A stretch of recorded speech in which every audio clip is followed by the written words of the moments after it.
ಆತ್ಮೀಯ ಸ್ನೇಹಿತರೆ, ಇವತ್ತು ಭದ್ರಾವತಿಯ ಸಮಾಜ ಕಲ್ಯಾಣ ಇಲಾಖೆ ಮುಂದೆ ಒಂದು ಮನವಿಯನ್ನು ಸಹಾಯಕ ನಿರ್ದೇಶಕರಿಗೆ ಮನವಿ ಮಾಡಿದ್ದೇವೆ. ಮನವಿ ವಿಚಾರ ಅಂತಂದರೆ, ಭದ್ರಾವತಿ ತಾಲೂಕು ವ್ಯಾಪ್ತಿಗೊಳಪಡುವ 12 ಹಾಸ್ಟೆಲ್ಗಳು ಸಮಾಜ ಕಲ್ಯಾಣ ಇಲಾಖೆ ಸೇರ್ತದೆ.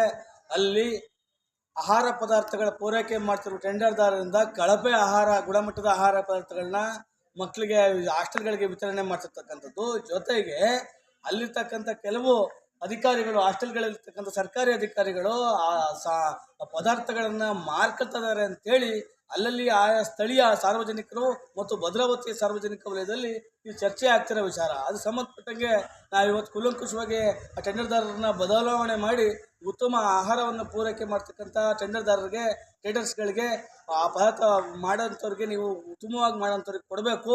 ಜೊತೆಗೆ ಈಗಿದ್ದವ್ರನ್ನ ಬದಲಾವಣೆ ಮಾಡಬೇಕು. ಮತ್ತು ಅಲ್ಲಿ ಯಾರು ಅಕ್ರಮವಾಗಿ ಸರಿಯಾದ ರೀತಿ ಅವರಿಗೆ ಮಕ್ಕಳಿಗೆ ಆಹಾರ ಪೂರೈಕೆ ಮಾಡ್ತಿಲ್ಲ, ಅಡುಗೆ ಮಾಡೋದ್ರಲ್ಲಿ ತೊಂದರೆ ಆಗ್ತಾ ಇದೆ, ನೀಡೋದ್ರಲ್ಲಿ ತೊಂದರೆ ಆಗ್ತಿದೆ ಅಂದರೆ ಅಂಥವರೆಲ್ಲ ಬದಲಾವಣೆ ಮಾಡಬೇಕು. ಬದಲಾವಣೆ ಮಾಡಿದಲ್ಲಿ ಪಕ್ಷದಲ್ಲಿ ನಾವು ಮುಂದಿನ ದಿನಗಳಲ್ಲಿ 15ನೇ ತಾರೀಕು ಆದಮೇಲೆ ತಮ್ಮ ಕಚೇರಿ ಮುಂದೆ ಅನಿರ್ದಿಷ್ಟವಾದ ಧರಣಿ ಸತ್ಯಾಗ್ರಹವನ್ನು ವಿವಿಧ ಸಂಘ ಸಂಸ್ಥೆಗಳ ಜೊತೆಗೂಡಿ ಮಾಡ್ತೇವೆ ಅಂತಕ್ಕಂಥ ಮಾತನ್ನು ಎಚ್ಚರಿಕೆ ಅಲ್ಲ, ಇದು ಭಾರಿ ಸೂಕ್ಷ್ಮವಾದ ವಿಚಾರ. ಯಾವುದಾದ್ರೂ ಮಕ್ಕಳು ಕಳಪೆ ಆಹಾರ ಪೂರೈಕೆಯಿಂದ ಸತ್ಕಿತ್ತೋದ್ರೆ ಅದನ್ನು ನೇರ ನಮ್ಮ ತಾಲೂಕಿನ ಅಧಿಕಾರಿಗಳೇ ನೇರವಾಗಿ ಹೊಣೆ ಹೊತ್ಕೋಬೇಕು ಅಂತೇಳಿ ಈ ಸಂದರ್ಭದಲ್ಲಿ ಹೇಳಕ್ಕೆ ಬಯಸ್ತೀನಿ. ಜೊತೆಗೆ ನೀವೇನಾದರೂ ಈ ಒಂದು ವಾರದಲ್ಲಿ ಬಗೆಹರಿಸಿಲ್ಲ ಅಂತಂದರೆ 26ನೇ ತಾರೀಕು ಏನು ನಮ್ಮ ಗಣರಾಜ್ಯೋತ್ಸವ ದಿನ, ಜಿಲ್ಲಾ ಮಂತ್ರಿಗಳಿಗೆ ನಾವು ನಿಮ್ಮ ವಿಚಾರನ ಇಟ್ಕೊಂಡು ಕಪ್ಪು ಬಾವುಟವನ್ನು ಪ್ರದರ್ಶನ ಅನಿವಾರ್ಯವಾಗಿ ಮಾಡಬೇಕಾಗತ್ತೆ ಅಂತಕ್ಕಂಥ ಮಾತನ್ನು ಹೇಳ್ತಾ ನನ್ನ ಮಾತನ್ನು ಮುಗಿಸ್ತೇನೆ. ಶಶಿಕುಮಾರ್ ಗೌಡ, ಸಾಮಾಜಿಕ ಹೋರಾಟಗಾರ, ಭದ್ರಾವತಿ.